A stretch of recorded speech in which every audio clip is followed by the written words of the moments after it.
Hobby Quick Hits. Delivering that breaking hobby news directly to your earlobes. You want to know those hot drops from the card shop? We've got you covered. With your host, John Newman. Welcome to another episode of Hobby Quick Hits.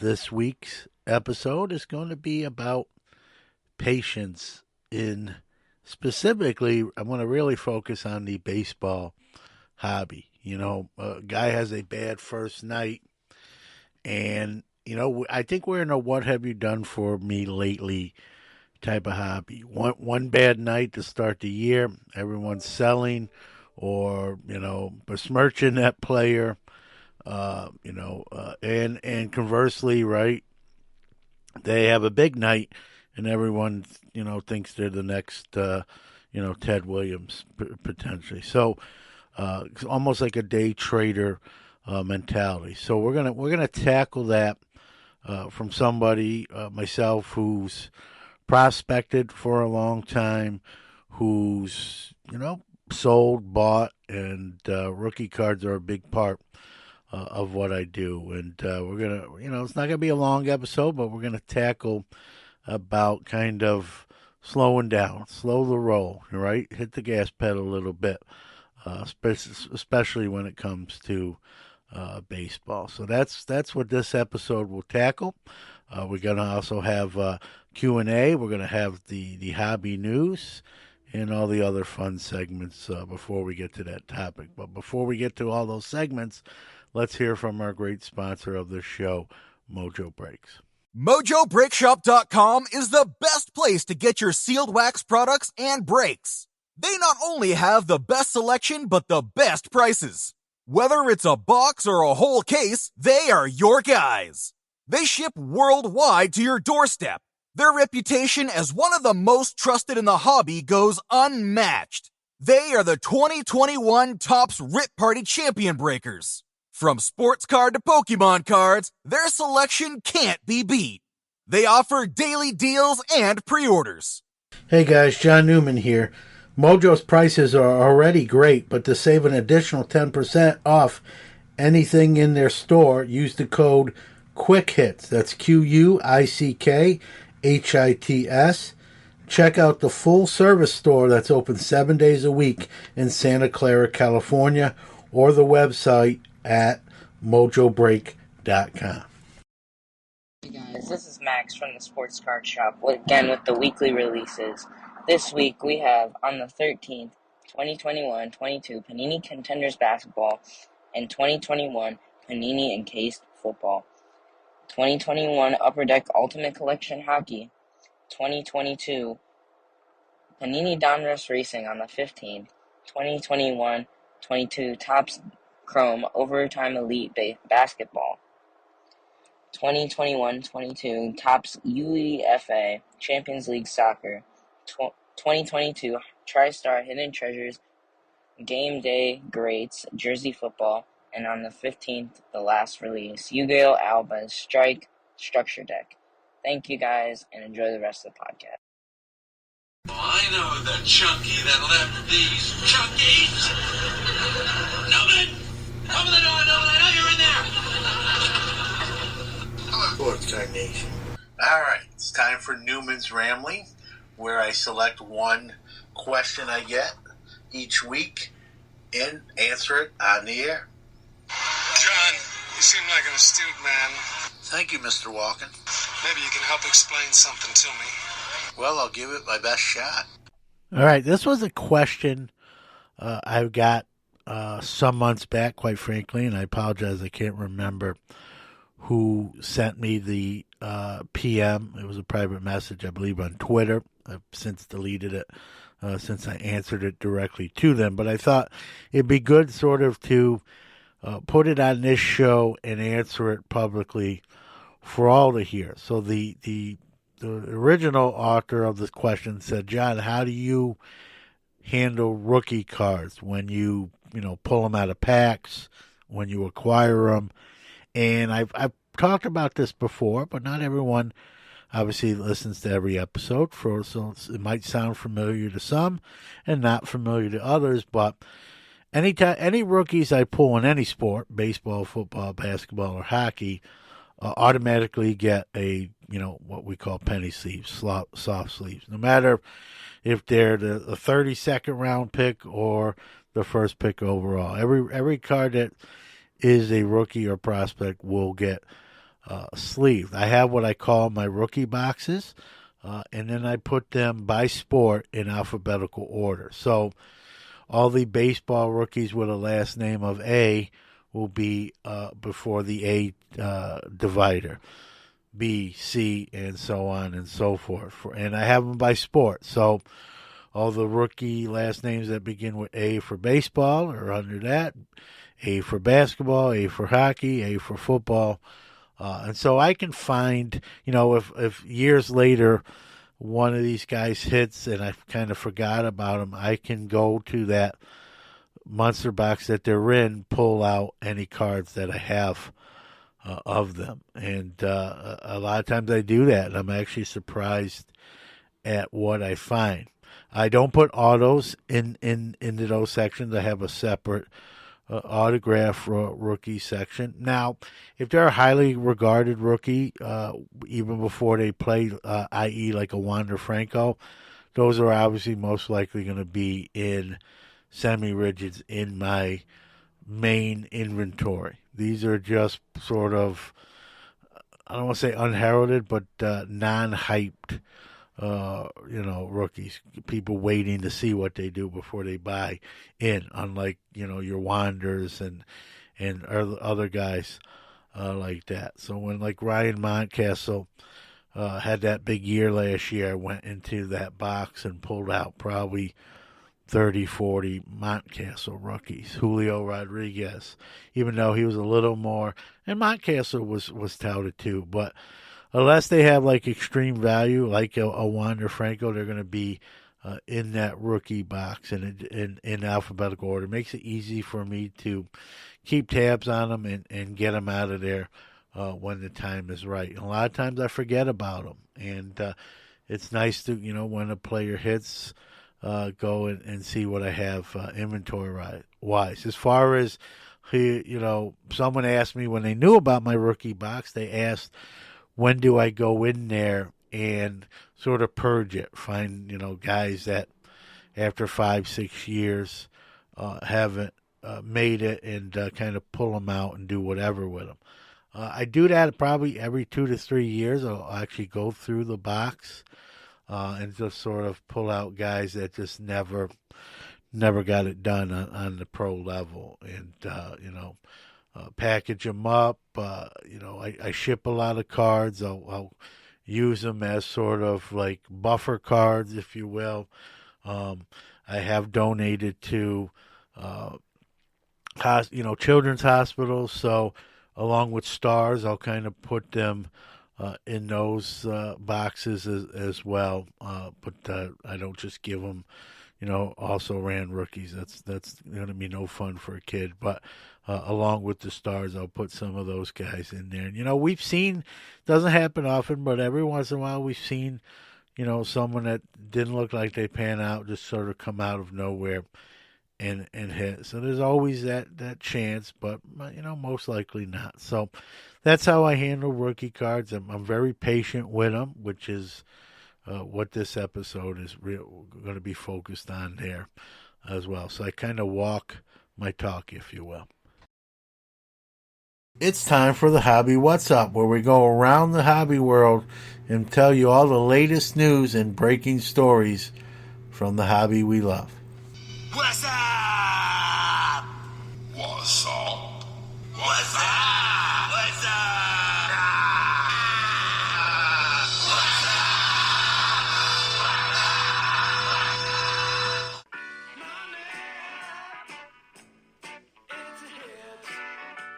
In a case where the rich get richer, the NFL, Major League Baseball, and NHL have invested $1.5 billion in Fanatics. So $1.5 billion of investment money headed Fanatics way, as you already know, with the exception of the NHL there. The other NFL and Major League Baseball Players Association and leagues have deals with Fanatics. NHL has deals as far as some merchandise, but not the card licensing. So be interesting to see how this plays out, but they're investing basically, in a sense, into their own brand with that kind of money. Speaking of money, eBay has announced their 25 top sellers. 6 of them are sports card dealers or companies that sell sports cards. Coming in 7th on the list, major selling platform ComC. Finishing 8th, one spot behind them, DC Sports. Finishing 10th, our very own sponsor, Greg Morris Cards. Finishing 13th, Probstein. Finishing 17th, Burbank Sports Cards. And rounding out the list, finishing number 25, that final spot on the top 25, making their first appearance on the list, Two Brothers Sports Cards. I believe everyone else had appeared on the list before. They might have changed spots, but Two Brothers make their debut at 25.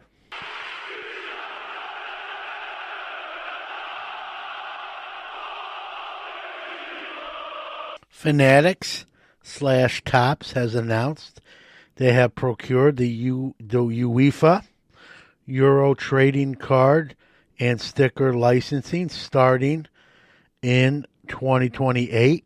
This is something that Panini brand has held since 1977. So in 2028, a 51-year run will end by Panini as Fanatics/Topps takes it over.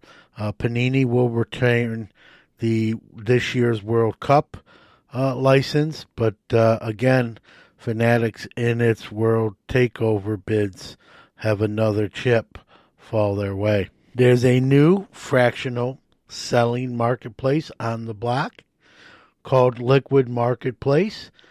Collectors Ryan Bahadori and Amari Nikeld, I might be saying that wrong, my apologies, and a name you might be more familiar with, Logan Paul, are the owners, triple owned by Bahadori, Nikeld, and Logan Paul. And it will be similar to Collectible, but you can buy and sell those fractional shares in real time on the Liquid Marketplace.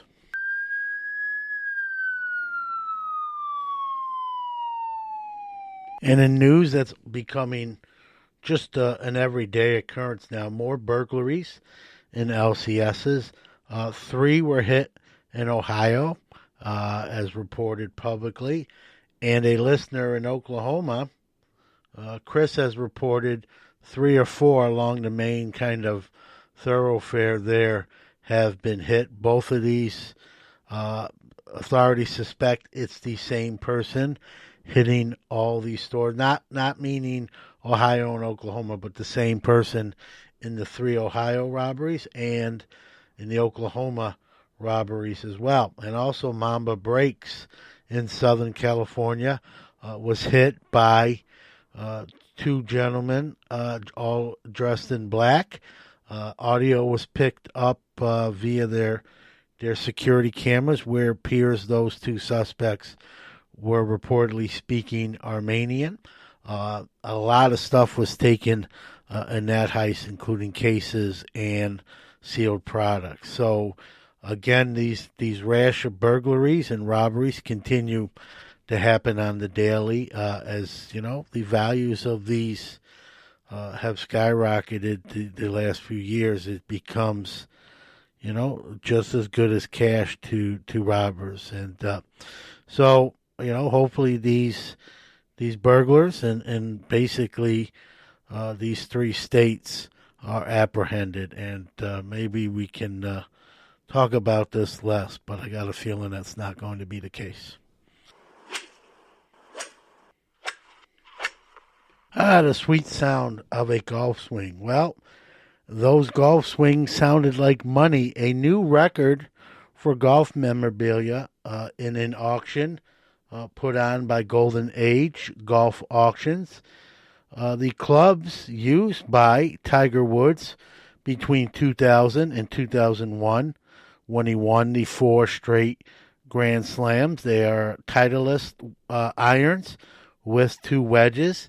They just sold in an auction with the buyer's premium added on for $5.1 million, $4.3 million, and the $0.8 million buyer's premium added up equal $5.1 million. It's not the most expensive piece of sporting memorabilia ever sold, but it will now hold the golf record for most expensive golf memorabilia ever sold. So, and it's quite the item. I mean, imagine being the owner of the clubs used by Tiger Woods to win those 4 straight majors during the heyday of Tigers. Definitely, we could argue whether something's worth that much, but if anything in golf's worth that much, that's going to be at the top of the list. So there you go. Buyer not identified at this point, so we don't know who owns the Tiger Slam clubs, but someone does. And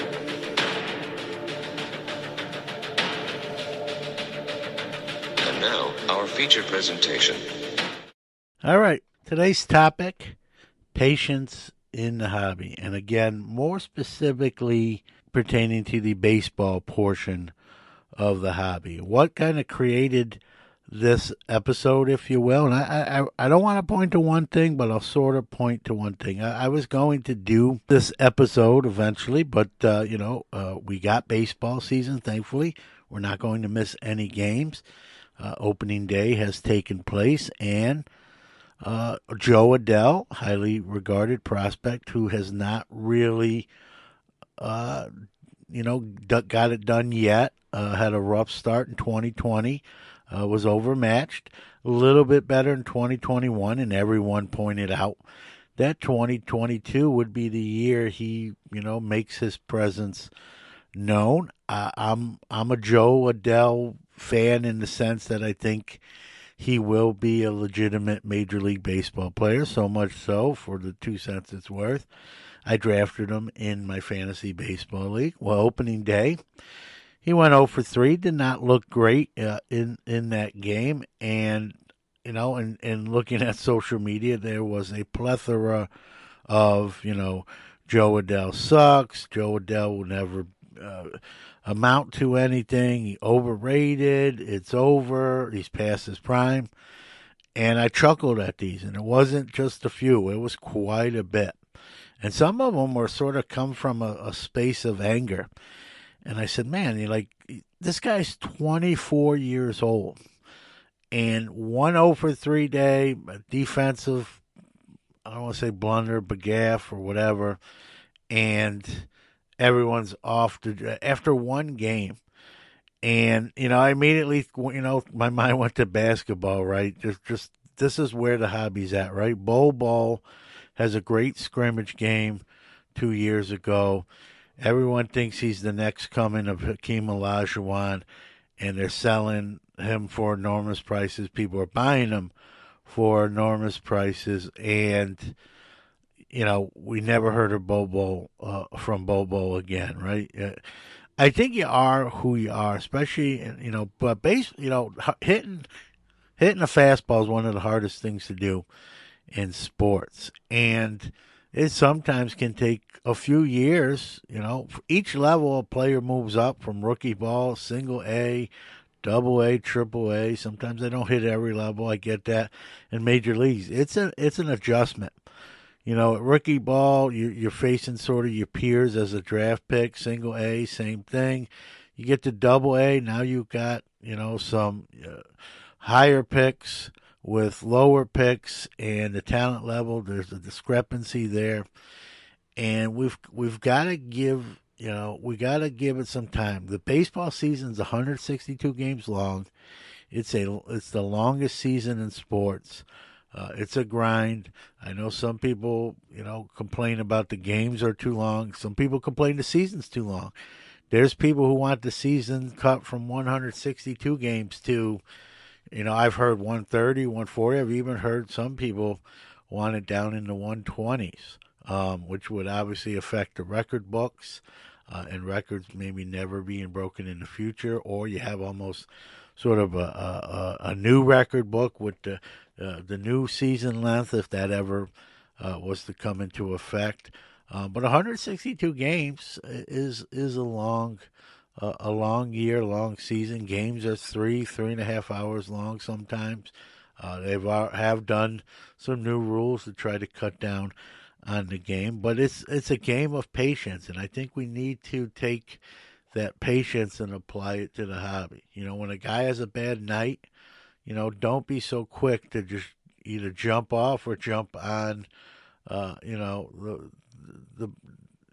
bus. I remember, before Bowman, I don't want to blame somebody, but I think this is sort of the new Bowman. When I say new Bowman, Bowman came back in '89. We all know about the Griffey rookie, but it wasn't a heavy rookie product as we know the Bowman in today's baseball hobby, right? Bowman draft. As soon as the guys get drafted, it's their first cards in there. All of this 20 different Bowman brands, right? All with prospects most with prospects, in some cases 3, 4, and 5 years away. But because we're seeing them in cardboard earlier than we ever have before, I think people are less patient, especially once they make the major leagues. And this is going to be an exciting year. Let's take a trip around. Think about all the young players that made opening day rosters, right? C.J. Abrams in San Diego. Adley Rushman made the Baltimore Orioles. He's dealing with a little wrist injury, but he'll be back as early as this week. He'll make his major league debut. Obviously, Wander Franco is on the Rays. Spencer Torkelson made the Detroit Tigers opening day lineup. Bobby Witt Jr. in Kansas City hit a nice double his first game out. A lot of youth movement, right? We talk about Juan Soto kind of being the new best player in baseball and being young himself. He's a grizzled veteran compared to these next wave of young gunners coming up. It's exciting. If you're a baseball fan, it's an exciting time. But, give these guys time to make themselves what they're going to be, C.J. Abrams, I mentioned him making the San Diego Padres roster. He hasn't got a hit yet. Does that mean he's terrible and never amount to anything? No, he's 3 or 4 games into what might be a long career, and hopefully for his sake, it will be. He's highly touted. He's a defensive, very good, especially on the defensive side of the ball. So, odds are going to be in his favor. But this day trading mentality, nothing wrong with it. I mean, it's not illegal. I get it. Hobby your way, all that good stuff. But again, give these guys time. If you're prospecting, I do that. I put stuff away in a box and I forget about it. And a matter of fact, I just found a box. I posted this on my social media. I found a box from 3 years ago. It was on my shelf and it was mislabeled or not labeled, so I didn't know what it was. And I just pulled it down and started looking through it. And inside I found Cabrian Hayes, first Bowman auto, Cedric Mullins, first Bowman auto, a couple Bowman Sterling, Jonathan India autos, and a Jarrett Kelenic Bowman best auto. Completely forgot about them. And obviously those are all good cards. I'll have to take a closer look at them and, think about, having them graded and depending on what they look like under magnification. But it was almost like getting the cards for the first time again because I'd forgotten about them. And sometimes just putting stuff away, and especially on the prospect side of things, and letting them, the term I use, folks, marinate, right? Let your cards marinate, and sometimes you're pleasantly surprised, years later, when that player's turned into either a highly touted prospect or a bona fide major league player, all-star, superstar. It's fun, right? Look at some of the current crop we have, right? Juan Soto, often kind of linked with Ronald Acuna Jr. Well, Ronald Acuna Jr. was supposed to be the can't-miss superstar. Juan Soto was sort of a dark horse. Many will argue Juan Soto's the better player. They're both great players. So you just don't know, and we've just gotta kind of take a little chill pill, let these guys figure it out. If you ever played baseball, maybe I'm a little biased because I played baseball.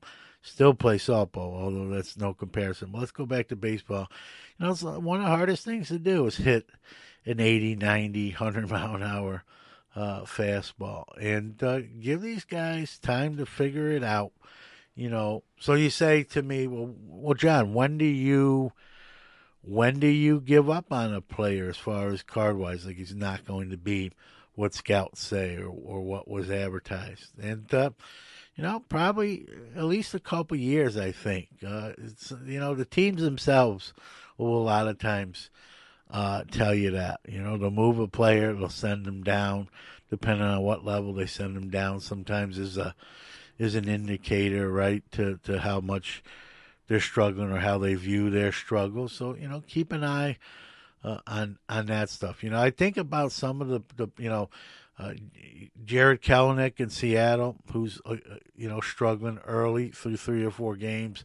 I'm seeing people, trash mouth him, if you will. That I saw one post. He's the most overrated prospect, in modern baseball history. Pump the brakes. It's early. I'm not saying Jared Kelenic is going to be an all-star, but this guy's too talented to have these kind of numbers all the time. He's just having a bad start. Let's just, take a chill pill, let these players fight their way back, and not be too quick to throw them out and that sort of thing. I even think of some of the players who are all-stars now that had struggles when they first came up. Some of you may not, have followed. I'm a baseball guy. So, Jose Abreu, who's, an all-star every year, an underrated player, quite frankly.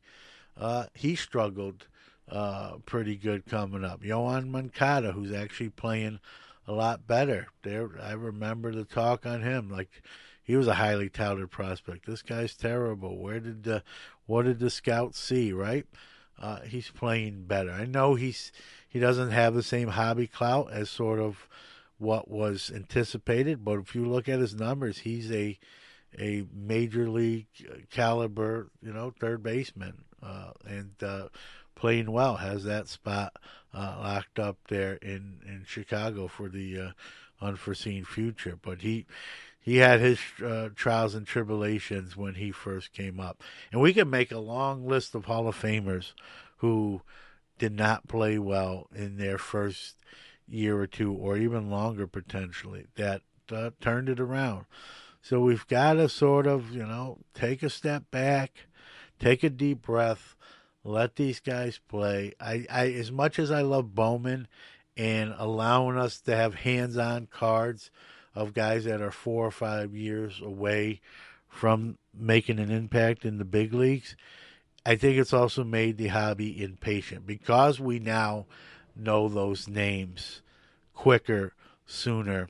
We have less patience. We want them to get it done yesterday rather than 2 years from now.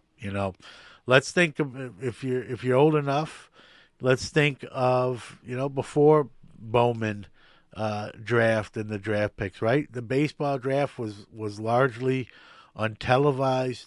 You may look up your favorite team and see who they selected, but none of these guys were known for where they were drafted. Maybe the first couple picks because, Sports Illustrated or Sports magazines or sports news covered the first couple picks, but after that, no one knew who went where. College baseball is not covered anywhere near like college football is. The football draft is very popular because we know a lot of the names because college football is just a bigger game. It's covered more. Saturday, you don't see college baseball games on NBC or CBS or Fox, right? College football games are there.